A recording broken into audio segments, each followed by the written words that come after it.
ઘનશ્યામ મહારાજની જય, હરે કૃષ્ણ મહારાજની જય। જીવા ખાચરના દરબારથી ઉગમણી બાજુ સાધુના રહેવાની ઓરડી હતી। ત્યાં મોટા મોટા સાધુ રહેતા।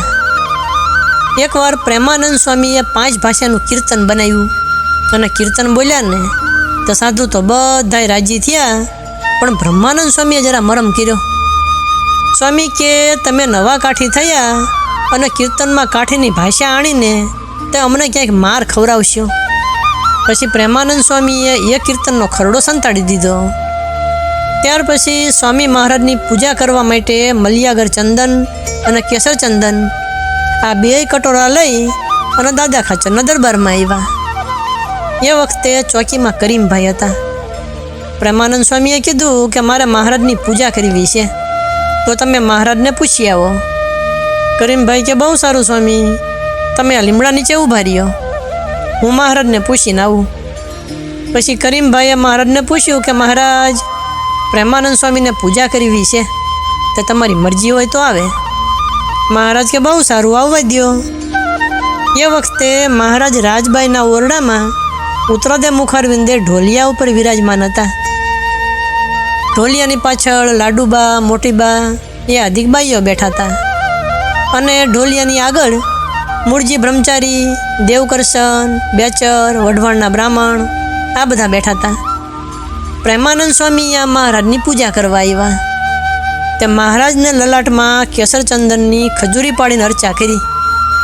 પછી છાતીએ તથા 2 ભુજાએ ઉદર સુધી કેસર ચંદન ચર્ચ્યું અને 2 પગના તળિયાથી પગની ઘૂંટી, પીંડી અને સાથળ સુધી મલિયાગર ચંદન ચર્ચ્યું।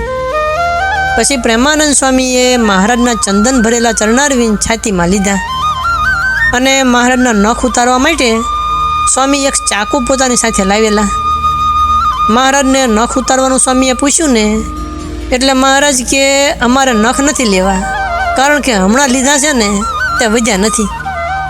એટલે સ્વામીની પાસેથી ચાકુ લઈ અને મહારાજે પોતાના ઢોલિયા ઉપર સક્કરટેટી અને 2 કેરીઓ હતી ને તે એમાંથી સક્કરટેટીને લીધી અને ડગળી મારી જરાક મહારાજે એમાંથી મુખમાં મેલી અને ડગળી પાછી સક્કરટેટીમાં હતી ને એ પ્રમાણે ગોઠવી દીધી।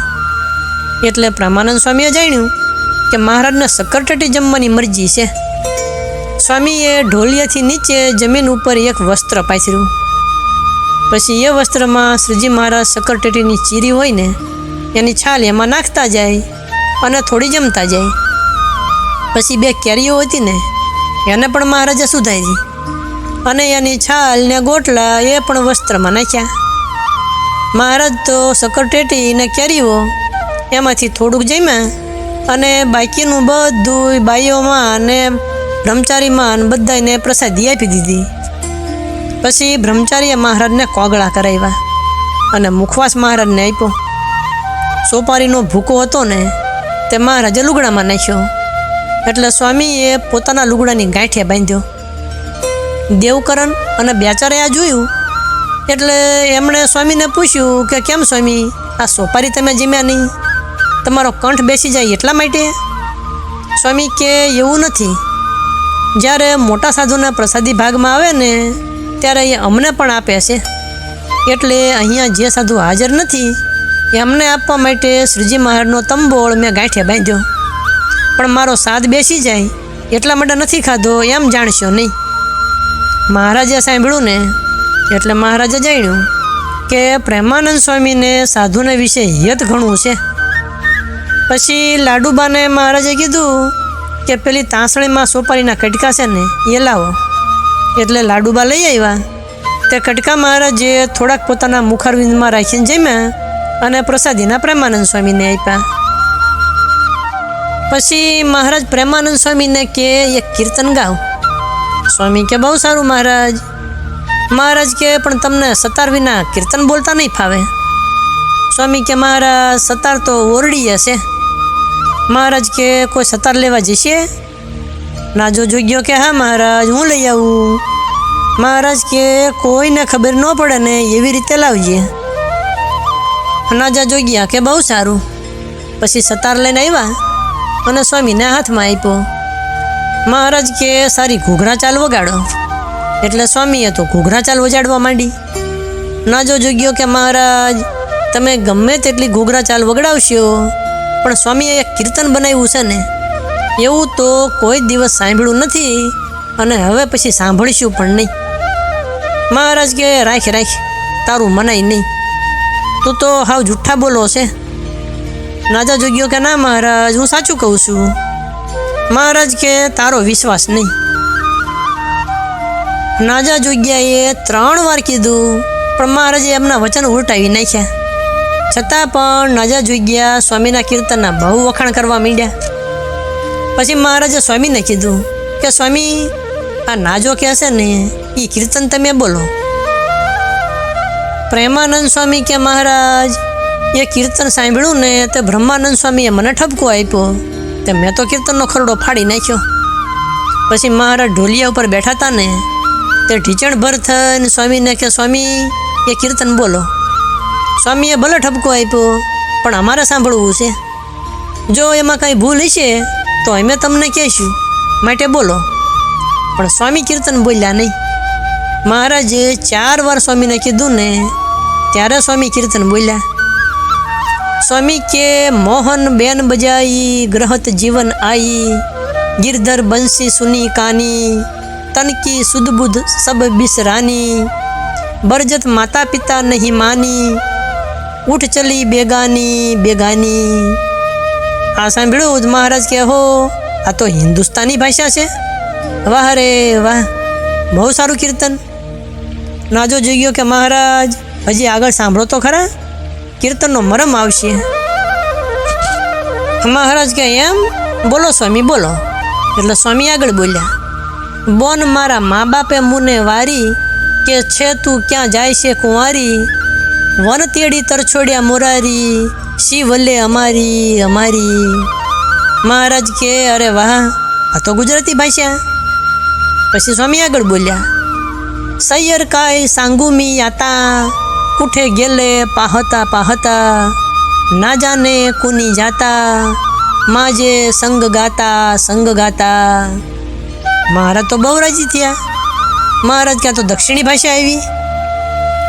પછી સ્વામી આગળ બોલ્યા, તબ બોલી એક મરમાળી, મહારાજ વાત સાંભળો મારી, આજ હું તો આ દિશે વનમાળી, બહુલીની કરતાળી કરતાળી. મહારાજ કે વાહ સ્વામી વાહ, આ તો કાઠીની ભાષા. નાજા જોગ્યા કે કા મહારાજ, હું કહેતો હતો ને કે કીર્તન બહુ સારું છે. મોટીબા, લાડુબા, રાજબા આ બધાએ કીધું કે મહારાજ આ પ્રેમાનંદ સ્વામીએ તો અમને કૃતાર્થ કર્યા. કેમ કે આટલા એટલા કવિ થયા, પણ ભણે હમણી બોલી તો કોઈએ કીર્તનમાં નાખી નહીં. પછી સ્વામી આગળ કીર્તન બોલ્યા. સ્વામી કે પ્રભુજી મેં તો થાકી દાસી, ઠાકોર હાંસીમાં જીવ જાસી, પ્રેમ સખી કંઠ લગાશી, આઈ મિલો વનવાસી વનવાસી. આ સાંભળીને મહારાજ કે ઓહો, આ તો બહુ સારું કીર્તન. બ્રહ્માનંદ સ્વામીએ તો અમથા ઈર્ષા તમારી કરી. એમ કહીને પ્રેમાનંદ સ્વામી ઉપર મહારાજ બહુ રાજી થયા. પછી મહારાજે એક ભારે બુરાનપુરી શેલું મંગાવ્યું. તે બ્રહ્મચારી લઈ આવ્યા ને તો મહારાજે સ્વામીને આપવા માંડ્યું. સ્વામી કે મહારાજ અમારા સાધુને આવું ભારે સેલું રખાય નહીં. મહારાજ કે ના સ્વામી તમે રાખો, એકાદશીના દિવસે અમારી પાસે વેશ કાઢવામાં કામમાં આવશે. તોય સ્વામીએ ના પાડી. પછી મહારાજે લાડુબાને કીધું કે પેલી સુરતની 5 ફૂમકાવાળી જરિયાની ટોપી છે ને એ લઈ આવો. લાડુબા ટોપી લઈ આવ્યા. એટલે મહારાજ કે લ્યો સ્વામી. પ્રેમાનંદ સ્વામી કે ના મહારાજ આવી જરિયાની ટોપી અમારા ન રખાય. મહારાજ કે રાખો રાખો, અમે રાજી થઈને આપીએ છીએ ને. મૂળજી બ્રહ્મચારી કે મહારાજ તમે ટોપી તો આપો છો, પણ એમનું કોઈ માથું કાપી જાય છે. મહારાજ કે અમે અગ્નોતેરામાં કેસ રખાવ્યા ત્યારે રાતી કચ્છી ટોપી પહેરતા ને એ ટોપી લઈ આવો. પછી એ ટોપી લઈ આવ્યા. એટલે એ કચ્છી ટોપી સાદી જોઈને એ સ્વામીને આપી, એટલે સ્વામીએ રાખી. અને મહારાજ પ્રેમાનંદ સ્વામી ઉપર બહુ રાજી થયા. મહારાજ કે સ્વામી તમે જે આ પંચભાષાનું કીર્તન બનાવ્યું ને એટલે અમે તમને આ કીર્તનની મોજ આપી. પછી મહારાજને નમસ્કાર કર્યા અને પ્રેમાનંદ સ્વામી તો ઉઠ્યા. તે મુક્તાનંદ સ્વામી વગેરે બધાય સાધુ ઓરડીએ બેઠા હતા. પ્રેમાનંદ સ્વામી અહીંયા ગયા. મુક્તાનંદ સ્વામી કે પ્રેમાનંદ સ્વામી આ તમે શું લઈ આવ્યા? સ્વામી કે મહારાજે મને પ્રસાદી આપીને એ પ્રસાદી લાવ્યો છું. એટલે મુક્તાનંદ સ્વામીએ એ પ્રસાદીને છાતી સાથે દાબી અને બહુ રાજી થયા. સ્વામી કે હો આપણા ઘણા ભાગ કે આજે આપણને મહારાજનો પ્રસાદ મળ્યો. એ વખતે બ્રહ્માનંદ સ્વામી આવ્યા. સ્વામી કે પ્રેમ સખી આજે ક્યાં સળંગ મારી આવ્યા? પ્રેમાનંદ સ્વામી કે તમે જે કીર્તનની જરા મસ્કરી કરતા હતા ને એ કીર્તનની આજ મહારાજ પાસેથી મોજ મળી. બ્રહ્માનંદ સ્વામી કે અરે સ્વામી મેં તો અમથો જરાક મરમ કર્યો અને એટલામાં તમે મહારાજ આગળ ફરિયાદ કરી? આ ઠીક કહેવાય નહીં. પછી સોપારીનો પ્રસાદ, શક્કરટેટી ને કેરીના છાલોતરા, ગોટલા એ બધોય પ્રસાદ પ્રેમાનંદ સ્વામીએ સાધુને વહેંચી દીધો. હવે સદગુરુ શ્રી ગોપાળાનંદ સ્વામી કૃત મહારાજની લીલાની બીજી જે કથા તે આપણે આગળ કહીશું. અત્યારે કથાને વિરામ આપીએ. બોલો સ્વામિનારાયણ ભગવાનની જય.